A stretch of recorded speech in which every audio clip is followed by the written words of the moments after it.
Bon voilà, il est parmi nous, avec nous, Georges Goma, notre chroniqueur passionnant toujours d'Afrique noire, notre chronique. Mais là, bonjour Georges. Bonjour Caro. Alors aujourd'hui, on va délaisser un peu l'Afrique pour se rendre du côté des États-Unis, pour parler un peu de la campagne électorale, mais d'un point de vue historique.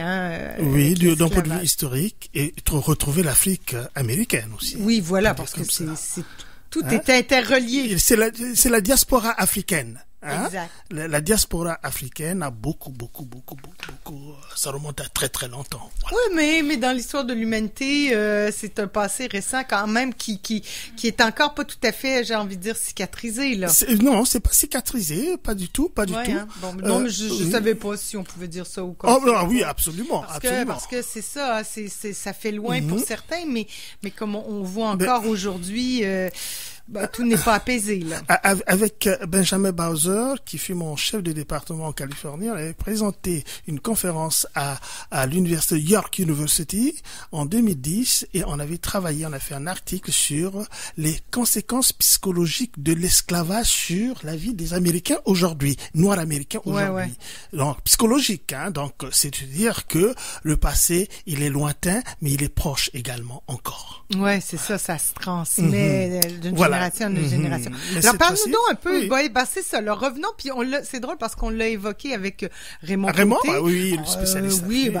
Alors, lui, on parlait de politique d'élection, plus spécifiquement, puis de médisance dans les campagnes électorales. Puis on parlait, c'était pas la même chose, là, à l'époque, hein. Les républicains étaient plutôt du côté du Nord. T'avais les démocrates qui étaient plutôt du côté du Sud, et qui étaient plutôt esclavagistes, là. Oui, mais il faut déjà dire que la campagne américaine, c'est quelque chose d'assez particulier dans le monde. Quand tu as la campagne américaine, tu vois un peu la convention démocrate, la convention républicaine, c'est quelque chose d'assez particulier. Et qui est surveillé partout dans le monde, parce que je regarde au poste.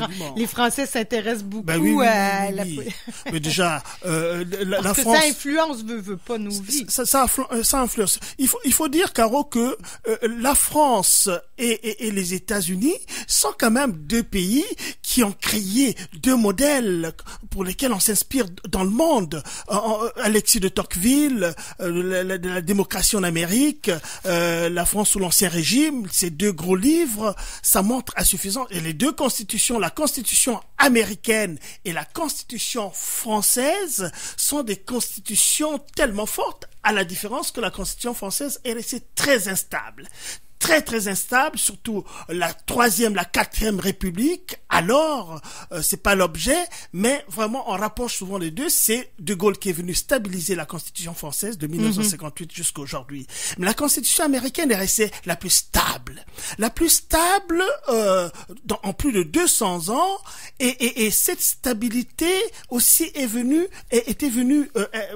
été bousculée. Pas bousculée, on peut pas dire de cette manière-là. Les amendements à la Constitution américaine. Ouais.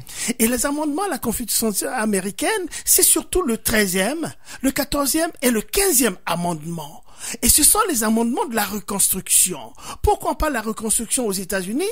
Et c'est parce que la guerre civile est passée par là. Oui, la guerre civile aux États-Unis, c'est 1861 jusqu'à 1865. Pendant 4 ans, il y a eu la guerre civile. Et pourquoi il y a eu la guerre civile? Les causes immédiates de la guerre civile, c'est quand même la rivalité entre les États-Unis du Nord, donc le parti était les unionistes, l'Union, the Union, est dirigé par Abraham Lincoln. Et puis les États du Sud, qui étaient les confédérés, les États confédérés avec Jefferson. Alors, pourquoi est-ce qu'ils rentrent en guerre, Caro? Ils rentrent en guerre parce que les États-Unis du Nord sont industriels. Il n'y a pas de l'esclavage dans les États du Nord aux États-Unis. Mais c'est les États du Sud qui sont basés sur ce qu'on appelle l'économie des plantations. Voilà. C'est-à-dire qui ont besoin d'une énergie pas mécanique, pas électrique, mais une énergie humaine. C'est-à-dire que pendant 400 ans, il y a eu l'esclavage. C'est-à-dire, on est allé enlever des Africains en Afrique, et puis toute l'histoire de l'esclavage, on connaît le transport par bateau jusqu'ici, mais c'est pas l'objet. Revenons un peu sur ce qui explique un peu la campagne d'aujourd'hui par rapport à cette histoire-là. Oui. Alors, donc, parce que, juste pour dire, mais en fait, cette fracture-là américaine, on la voit encore, là, elle est palpable si on regarde des cartes rouges, bleues. Ah oui, alors c'est bien sûr, palpable, c'est très encore. palpable, absolument. Donc il faut savoir que, maintenant, le personnage de Lincoln, Abraham Lincoln, un grand personnage aujourd'hui, quand on regarde un peu les présidents américains, Abraham Lincoln occupe une place essentielle. Alors, Abraham Lincoln, c'est le premier. Hein, il y avait des parents qui étaient esclavagistes aussi, hein. Alors, c'était le premier à dire que, je pense que maintenant, il est temps qu'on aille vers un peu plus d'égalité entre les Noirs et les Blancs. Et puis, à cette époque, il met quand même des gants. Il dit, écoutez, c'est pas quand je dis ça, j'ai pas dit que demain nous verrons des nègres nous diriger, ni demain nous verrons des nègres épouser nos femmes. Il a dit ça. Voilà, parce qu'à l'époque aussi, dire une chose pareille, il fallait bien être... Voilà, parce que à l'époque, l'esclavage était considéré comme quelque chose de normal, malheureusement. Voilà, y compris les esclaves qui viennent en esclavage, de leurs conditions et leurs conditions. On sait très bien qu'il y a eu aussi cette évolution-là. C'est toujours le droit qui accompagne un peu ces évolutions-là, l'évolution, parce que il y a toujours le paradigme de l'économie qui est là. On exploite les Noirs parce qu'on fait de l'argent avec les Noirs. Alors, les codes noirs, oui, le droit sanctionne ce modèle économique. Le Saint-Siège, le pape aussi, avait donné son quitus pour l'esclavage à l'époque. Je me rappelle plus, c'est Grégoire combien là, je me rappelle plus ce pape-là. Mais il a donné son quitus parce que les Noirs sont des personnes corvéables à souhait. C'est des bêtes de somme et on reconnaît cela. Donc le pape dit, oui, allez-y, faites l'esclavage. Donc ça, c'est quand même des circonstances historiques qu'il faut comprendre pour comprendre la condition des Noirs aujourd'hui, parce que la discrimination dont on connaît la discrimination systémique ici, on parle de la discrimination systémique parce que des systèmes rentrent, n'est-ce pas, dans un fonctionnement. Voyez? Alors, donc, c'est ça. Lincoln dit cela. Et puis, ma foi, en 1860, qui est président des États-Unis, qui est élu président des États-Unis? C'est Abraham Lincoln. Mm-hmm.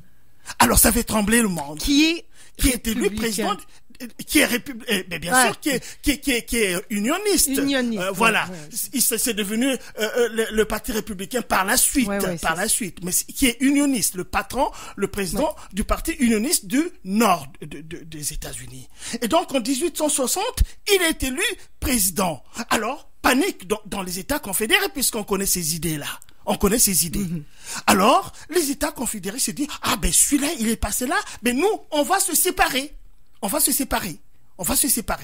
Ah bon, alors, donc, et puis la guerre civile éclate, bien évidemment. Donc, quand on dit les causes immédiates de la guerre, c'est l'élection de Abraham Lincoln à la magistrature suprême aux États-Unis en 1860, et la guerre commence en 1861. Et pendant 4 ans, il se canarde là-dessus, et puis la guerre s'arrête aussi avec la fameuse bataille de Gettysburg. La bataille de Gettysburg qui vient arrêter parce que là aussi c'était chaud, en Pennsylvanie. La bataille c'était rude. Les unionistes n'étaient pas prêts à gagner. Mais les Noirs se sont battus aussi aux côtés des unionistes aussi, aussi. Donc ils sont battus et la fameuse bataille de Gettysburg s'est terminée par la victoire à quelques centimètres comme ça des unionistes. De le dire, on se battait au corps à corps. Voilà, on se battait au corps à corps. Et puis, à ce moment-là, alors, les unionistes ont gagné. Et puis, les confédérés n'ont qu'à suivre. Mm-hmm. Et ce qu'on appelle to grandfather the law. Je crois qu'il y a une expression comme ça en français. Grandfather the law, c'est tout simplement regarder tous les États confédérés puisqu'ils ont vaincu. Ceux qui sont vaincus doivent suivre. C'est ça comme un match de football. Celui qui monte sur le stade au-dessus, c'est celui qui a gagné. Et donc, to grandfather the law, c'est dire à chaque État dans le Sud, on lui donne, on voit sa situation et on lui donne un certain temps pour revenir maintenant à la Constitution des gens qui ont gagné. Hein, parce que tout de suite là, le changement est brusque là. Les États qui pendant des siècles ont fait fonctionner leur économie sur la base, n'est-ce pas, de l'esclavage, et qui tout d'un coup n'ont plus leurs moyens de travail, c'est désorientant.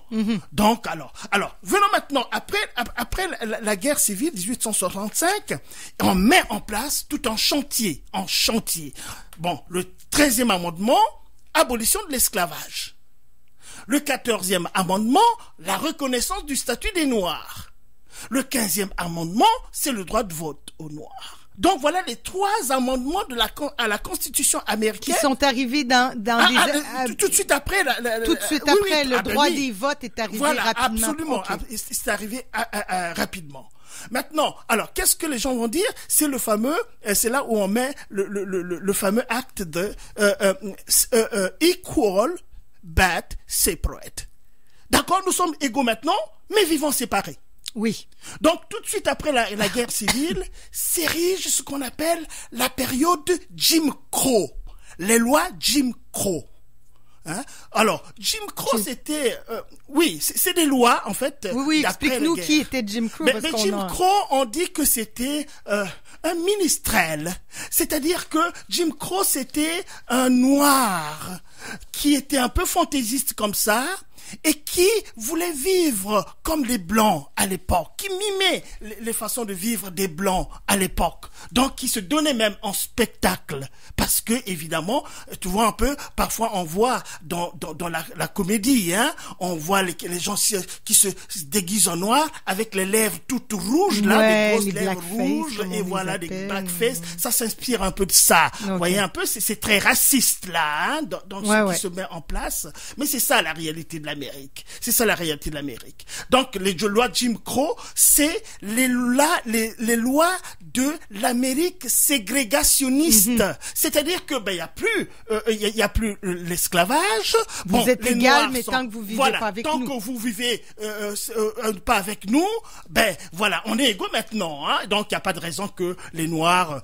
Mais comment les gens peuvent être égaux quand il n'y a pas le même départ? Il y a des gens qui ont une tradition de richesse depuis des centaines d'années en tant que tel, et les Noirs qui viennent, et puis les Noirs, il y a certains Noirs aussi qui étaient désarçonnés, désorientés, parce que avant, depuis qu'ils sont nés, ils sont à la merci de leur maître d'esclaves qui en dispose à sa volonté, et qui met ensemble le mâle et la femelle, et les négrillons qui sortent, il peut les vendre comme il veut, et puis il y avait des cas de viol aussi, beaucoup de cas de viol. Donc il y a tout ça, hein, il y a tout cet environnement-là qui explique bien le rapport avec les Noirs. Mais qu'à cela ne tienne, le plus important, c'est les lois Jim Crow.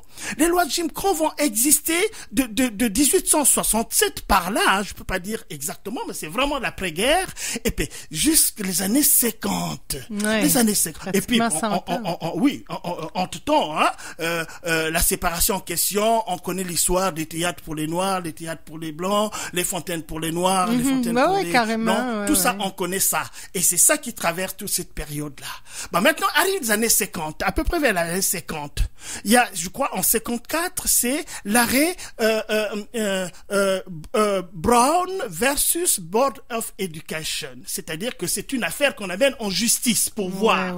Parce qu'on voit aussi à cette époque-là, l'État fédéral, l'armée fédérale obligée d'intervenir parce qu'il y a une jeune noire qui va aller à l'école des Blancs et toute la population est paniquée, on intimide, on crie, on tape, on crie parce que c'est pas possible de voir que un noir vienne fréquenter, n'est-ce pas, avec les Blancs. Et puis le fédéral envoie les policiers pour escorter. On connaît tous ces images-là. Alors, ça se poursuit avec aussi l'histoire de Rosa Parks, finalement. Rosa Parks. Mais Rosa Parks, évidemment, qui est métisse au fond et qui ne se lève pas dans un siège, dans un autobus à Montgomery, là, en Alabama. Et puis, voilà, ça crée une situation. Ce n'est pas possible. Et elle refuse de se lever et ça déclenche tout les mouvements de Montgomery, là, toute la région du Mississippi à feu et à sang, on connaît ça. Mais, je vais aussi dire quand même l'histoire de Tulsa. Tulsa, dans l'Oklahoma, j'y arriverai. Alors, là, Tulsa, c'est ce qu'on appelle le Wall Street noir. C'est-à-dire, c'est une ville, nos auditeurs qui nous suivent peuvent aller voir Tulsa. Ils vont voir ce qui est arrivé en 1920 exactement à Tulsa. Alors, c'était la réussite noire.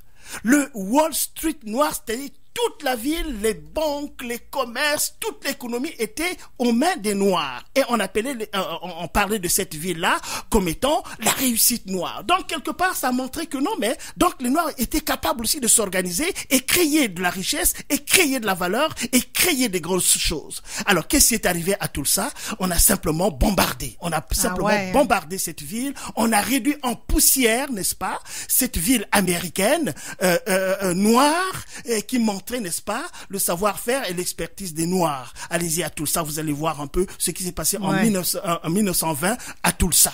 Donc voilà, l'Amérique est encore là, toujours foncièrement. Et quand on renvoie souvent le bonheur de renvoyer à la Constitution américaine, les pères fondateurs, mais on oublie que, mais les fondements de la Constitution américaine sont fondés sur un racisme primaire. C'est foncièrement raciste, évidemment, dans ces fondements-là. Donc voilà. Donc voilà ce contexte-là qu'il faut connaître pour bien savoir un peu pourquoi un peu cette Amérique-là qui est fascinante, qui fascine tout le monde, évidemment, qui est un pays de progrès, un pays de riche, un pays de tout le monde veut venir en Amérique. Et quand on arrive en Amérique, évidemment, on voit l'émerveillement. Moi personnellement, en 2005, quand j'arrive la première fois aux États-Unis, je suis émerveillé de voir un peu ce pays-là. En fait, le fameux. Donc c'est un beau pays, c'est un grand pays, c'est un pays incroyable. Mais de l'autre côté aussi, il traîne ses démons. Il traîne ses démons par rapport à ses rapports raciaux. Mais maintenant, venons un peu, la question de fondamentale, c'est, mais comment est-ce que les Noirs, parce qu'aux États-Unis, à la différence de la France, on a commencé par ce rapprochement-là, peut-être faudra qu'on fasse aussi une émission sur la France et les États-Unis qui ont fait leur révolution à peu près au même moment, hein. Celle de la révolution américaine, quand même, c'est autour de 1763, c'est beaucoup d'étapes, hein, pour cette révolution, mais la révolution française, c'est 1789, donc à peu près au même moment. Alors, donc l'histoire du vote noir. La différence entre la France et les États-Unis aussi par rapport au rapport avec les communautés, c'est que la France a une politique intégrationniste, c'est-à-dire que la France dit que, écoutez, tout le monde en France est évidemment enfant de la République. Voilà. Fraternité, égalité, quelque chose, je me rappelle plus. Valérie, dis-moi un peu à côté. Fraternité, égalité. Voilà. Nous sommes tous les enfants de la République, donc il n'y a pas de discrimination. On n'a pas entendu Valérie, Georges. Peux-tu répéter? Ah, d'accord, elle s'en rappelle plus. Non plus fraternité, égalité. Liberté, égalité. Voilà. On y arrive. Donc voilà, c'est ça. Dans l'ordre. C'est dans l'ordre également. Exactement. Donc voilà, la France dit que non, nous n'avons pas besoin de politique communautaire. Nous tous, nous sommes les enfants de la République. Et puis quelque part aussi en Afrique, on enseignait dans les écoles primaires ou dans les écoles en Afrique que nous tous étions en fait nos ancêtres les Gaulois. Hein, on était tout noirs, mais nos ancêtres étaient des Gaulois. Voilà. On en rigole, mais c'est ça évidemment qui traduit la chose. Et puis aux États-Unis, les États-Unis valorisent une politique communautaire, c'est-à-dire que, si tu es noir et que tu penses que pour évoluer dans les affaires, si tu es bien avec les noirs, va faire avec les noirs. Si tu es asiatique, tu penses que pour les affaires, pour t'épanouir, c'est avec les asiatiques, va avec les asiatiques. Si tu es hispanique, tu penses que pour s'épanouir, va. Donc la politique est communautaire, mais à la seule condition que sachez qu'en haut là, le toit là, c'est l'Amérique. Et nous sommes tous des Américains. Et nous avons conçu le rêve américain pour tout le monde. Donc il y a politique de l'intégration en France et politique communautaire, ce qui fait qu'aux États-Unis, le vote est aussi communautaire. Ouais. C'est-à-dire qu'on parle du vote noir. C'est comme s'il y avait des Noirs qui ne votaient pas d'un côté et de l'autre. Bien que parfois on veut restreindre le vote de certaines communautés noires, mais ça c'est une autre chronique. Voilà. Mais donc ceux qui vont, ils vont faire la cour au vote communautaire en tant que tel. Alors, mais les Noirs en question, comment se fait-il que les Noirs aujourd'hui sont beaucoup plus démocrates que républicains, alors que ce sont les républicains à l'époque qui étaient les unionistes qui les ont quand même accompagnés vers la libération. Alors, il y avait ce qu'on appelait le Nord constituait un peu la liberté. Hein? Ouais. On finit déjà? Ben bientôt, oui, mais... Alors, le Nord, c'est la liberté. Le Nord, on c'est la pourra liberté. y revenir parce que là, je sens qu'on embarque sur C'est un ça. autre sujet. Non, qui pas pourra le même être... sujet. OK. Alors, le Nord, c'est la liberté. Donc, les gens du Sud qui étaient dans les parties où il y avait l'esclavage, trouver la liberté vers le Nord. On allait vers le Nord. Même pendant la guerre civile, la guerre américaine contre le Royaume-Uni, il y avait les loyalistes. Et les loyalistes fouillaient vers le Nord. Hein. Quand on voit le Nord, c'est jusqu'au Canada là-bas. Et puis d'autres fouillaient. Alors, les Noirs, d'autres fouillaient dans le Nord et d'autres arrivaient jusqu'au Canada ici aussi pour fuir un peu l'esclavage dans le Sud en tant que tel. Alors, donc, ce qu'on appelle the upheaval, le grand mouvement vers le Nord. Maintenant, rapidement, Caro, alors, mais comment se fait-il que les Noirs votent démocrate maintenant? Mais c'est parce qu'il y a eu Delano Roosevelt. Delano Roosevelt qui vient après la Grande Dépression de 1929 et qui met en place un chantier, the Social Security Act de 1933-34, c'est-à-dire c'est après la Grande Dépression, on voit très bien l'Amérique est complètement par terre, c'est une crise incroyable, complètement par terre, et puis Delano Roosevelt arrive et met en place... Et à ne pas confondre avec Franklin tu parles de... C'est Franklin Delano Roosevelt. Oui, OK, en 40, oui, OK, parce qu'il y a eu son oncle au début... Oui, un peu plus loin là-bas. Okay, alors oui, on est rendu à l'autre, là, celui de la guerre. Voilà, celui de la guerre et celui du New Deal. Du New Deal, exactement, Caro. Il y a le New Deal. Oh, tu sais très bien que le New Deal, c'est tout une politique sociale incroyable qui se met en place. Et le New Deal, on a tellement critiqué le New Deal qu'on a eu le macartisme. Hein? Joseph McCarthy qui dit, mais écoutez, ça, vous êtes des traîtres à la nation de faire un programme social comme ça. Et puis le macartisme, on a emprisonné tout ce qui parlait du social. Et puis, Roosevelt, il y avait sa femme, Eleanor Roosevelt aussi, et un travailleur social qui ont mis en place là.